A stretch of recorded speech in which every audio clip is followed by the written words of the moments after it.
આંખ ખુલે પછી થોડી વાર શરીરને બિસ્તરમાં પડ્યું રહેવા દેવાય અને જેટલા સ્તોત્ર કંઠસ્થ એટલા સ્તોત્ર બોલવા અને ઈશ્વરનું ખૂબ સ્મરણ કરો. કોઈ 40 કંઠસ્થ તો એ પણ કરી લેવાનું. સુતા સુતા જ ભગવાનની પૂજા થઈ જાય. અને ખાસ એક હૃદયપૂર્વકની વિનંતી, બ્રહ્મ મુહૂર્તમાં આંખ ખોલતા ભગવાન શિવને કહેવાનું, હે ભગવાન, હું આપનો અંશ છું, હું આપનું સ્વરૂપ છું, હું ચિદાનંદ રૂપ છું, પરમાત્મા આપની માયાથી મોહિત પામેલો છું. ભગવાન, એ માયાનું પડ તૂટે, મને મોક્ષ મળે ને પરમાત્મા તું સ્વયં મને મળે. તારામાંથી જે કિરણ પ્રગટ થયેલું છે તારામાં જ પાછું મિલન પામે. એવા ભાવ સાથે બધા જ દેવતાઓને યાદ કરી ભૂલા વગર પ્રાતકાલ બ્રહ્મ મુહૂર્તે માતા સરસ્વતીને યાદ કરો. ઘણા લોકો માતા સરસ્વતીને બ્રહ્મ મુહૂર્તમાં યાદ નથી કરતા, કારણ કે યાદ નથી કરતા એની વાણીમાં કટુતા રહે છે. માતા સરસ્વતી વાણીની મધુરતા આપે છે. માતા સરસ્વતી વાણીની દિવ્યતા આપે છે. તેથી આજથી, આજ સોમવાર છે, શિવજીના અર્ચન પૂજનનો દિવસ છે. આજે શાંતિ આપનાર, સુમતિ આપનાર, સંપત્તિ આપનાર, સંતતિ આપનાર, બધી જ કામનાઓને પૂર્ણ કરનારો આજનો દિવ્ય વાર સોમવાર છે. શિવ સંબંધી છે, ચંદ્ર સંબંધી છે. આજથી આપણે નિર્ણય લેવાનો છે કે સવારમાં આંખ ખોલે માતા સરસ્વતીને જરૂર યાદ કરો. શા માટે? માતા સરસ્વતી વાણીની દિવ્યતા પણ આપે, વાણીની ભવ્યતા પણ આપે અને વાણીની મધુરતા પણ આપે છે. અને જે કે આપણા વ્યવહારો છે બધા જ આપણા શબ્દો ઉપર ચાલે છે, આપણી વાણી ઉપર ચાલે છે. આપણે જો કરવા માંગતું બોલીએ તો લોકપ્રિયતા ના મળે, આપણને લોકચાહના ના મળે, આપણને સમાજમાં, ઘર પર, કુટુંબ પરિવારમાં આપણું કોઈ સ્થાન ના રહે. તેથી વ્યવહારનો આધાર વાણી છે. માણસને બધું જ આવડે છે પણ માણસને બોલતા નથી આવડતું. અને ખાસ હૃદયપૂર્વકની પ્રાર્થના, મનમાં આવે, મુખમાં આવે એવું કોઈ દિવસ નહીં બોલવાનું.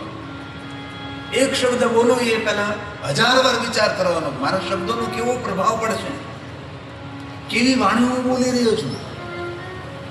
માતા સરસ્વતી જેના પરથી રૂઠી જાય ને તેની વાણીની મધુરતા જતી રહે. જેનાથી માતા સરસ્વતી રીસાઈ જાય તેની વાણીની મધુરતા જતી રહે. તેની વાણીમાં કટુતા આવે, કડવાશ આવે, બેરુક્તિ થાય, મન દુઃખ થાય, વ્યવહાર તૂટે, સંબંધો તૂટે. સંબંધો વાણીથી તૂટે, શબ્દોથી તૂટે. અને કોઈ પણ તૂટેલા સંબંધોને પછી આપણે સાંધીએ તો તૂટેલા સંબંધો સાંધેલા કેવા હોય? ફરીવાર ગરમ કરેલી ચા જેવા. કોઈ ચા ઠરી જાય ને ફરીવાર ગરમ કરી, તેનો સ્વાદ, ઓરિજિનલ સ્વાદ તો જતો જ રહે ને. સીધી જ વાત છે ને, આપણે સૌ જાણી શકીએ છીએ. તૂટેલા સંબંધો જોડેલા હોય, ગરમ કરેલી ચા જેવા હોય છે. તેથી આજનો માણસ બહુ ખોખલો છે. વેફરના પેકેટ જેવો, હવા જોજી, માલ થોડો. વેફરના પેકેટ આવે એમાં હવા જાજી હોય, માલ થોડોક જ હોય છે. આજનો માણસ બહુ સેન્સિટિવ છે. એટલે આજથી આપણે સૌએ નિર્ણય લેવાનો છે કે આપણી વાણીમાં મધુરતા રહે, આપણી વાણીમાં મીઠાશ રહે, આપણી વાણીમાં આદર રહે, આપણી વાણીમાં સામેના પ્રત્યે આપણો પ્રેમ દેખાય. ઘરને, પરિવારને સ્વર્ગ જેવું સુખ આપવા માટે જો કોઈ માધ્યમ હોય તો ધન સંપત્તિ, વૈભવ નથી, એ વાણી છે. વાણીથી સ્વર્ગ કરતા શ્રેષ્ઠ કોઈને સુખ આપી શકો છો તમે. વાણીથી હારેલા માણસને હિંમત આપી શકો છો. વાણીથી બીમાર માણસને તમે બીમારીમાંથી મુક્ત કરી શકો છો. બેઠેલાને ઊભો કરી શકો છો, ઊભેલાને દોડતો કરી શકો છો. વાણીમાં અદ્ભુત શક્તિ છે.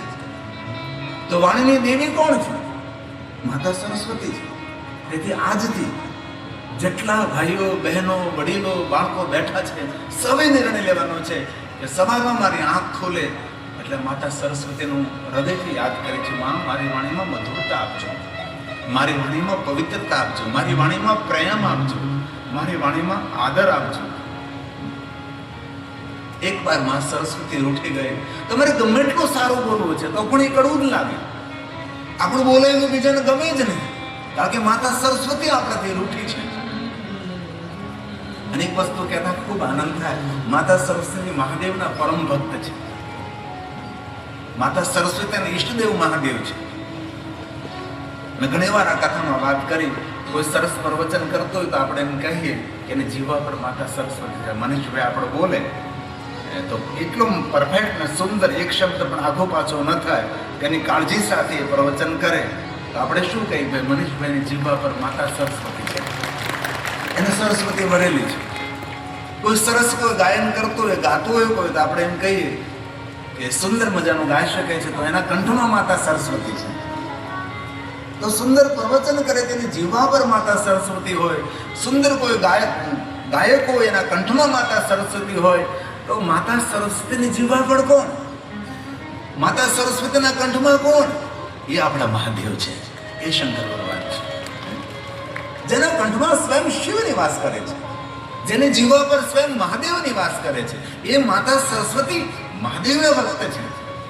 અને માતા સરસ્વતી પાસે ગીત સંગીતની વિદ્યા ક્યાંથી આવે? શિવની ઉપાસનાથી આવે છે.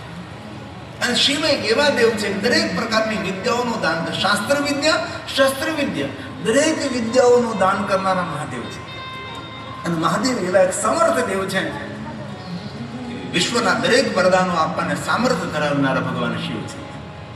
એ તો લોકો અત્યાર સુધી પ્રવચન કર્યા કે શમશાનમાં રહે તમને શું આપે, જેમની પાસે કાંઈ નથી તમને શું આપે, એની મૂર્ખતા હતી.